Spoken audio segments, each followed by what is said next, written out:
എന്റെ സഹോദരന്മാരോട് ഞാനൊരു വിഷയം ഉണർത്തട്ടെ.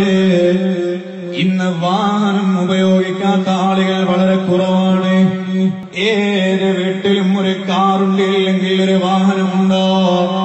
ഇന്ന് പല ആളുകളും ബഹുമാന പുരസ്സരം ചെയ്യുന്നൊരു പണിയുണ്ടോ?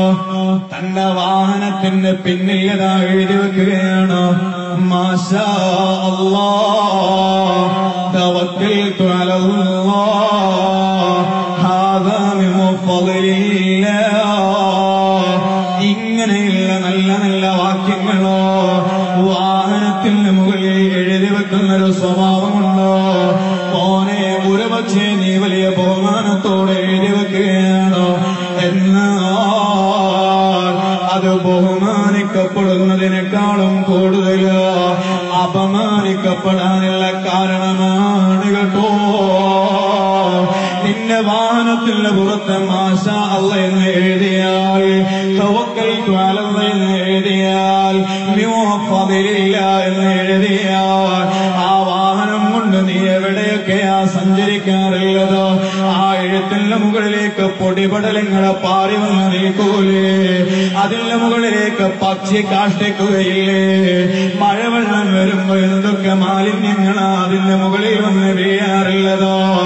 അതുപോലെ നീ ആ വണ്ടി കഴുകുന്ന അവസരത്തിലോ എന്തൊക്കെയാണ് അതിൽ ഉപയോഗിക്കാറുള്ളതോ?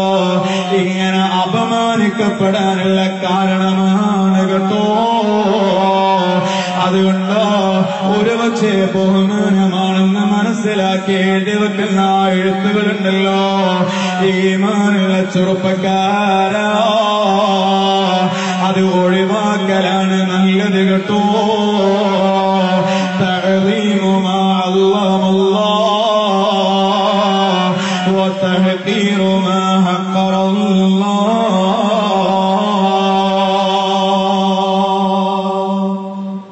മാഷാ അല്ലാഹ്, അത് നല്ല ബഹുമാനമുള്ള വാക്കാണ്. സുബ്ഹാനല്ലാഹ്, അത് ബഹുമാനമുള്ള സ്ഥലത്ത് എഴുതി വെക്കണം. വീടിന്റെ മുകളിലേക്ക് കയറുമ്പോ മുന്നിൽ തന്നെ എഴുതി വെച്ചിട്ടുണ്ട്, ഹാദാ ഫളില്ലാഹ്. നല്ല ബഹുമാനത്തോടെ ഫ്രെയിം ചെയ്ത് എഴുതി വെച്ചതാണ്, നല്ലത് തന്നെ. എന്നാൽ നിന്റെ വാഹനത്തിന് പുറത്തോ ഖുർആനിന്റെ വചനങ്ങൾ വരെ എഴുതി വെക്കുന്ന ആളുകളുണ്ടോ?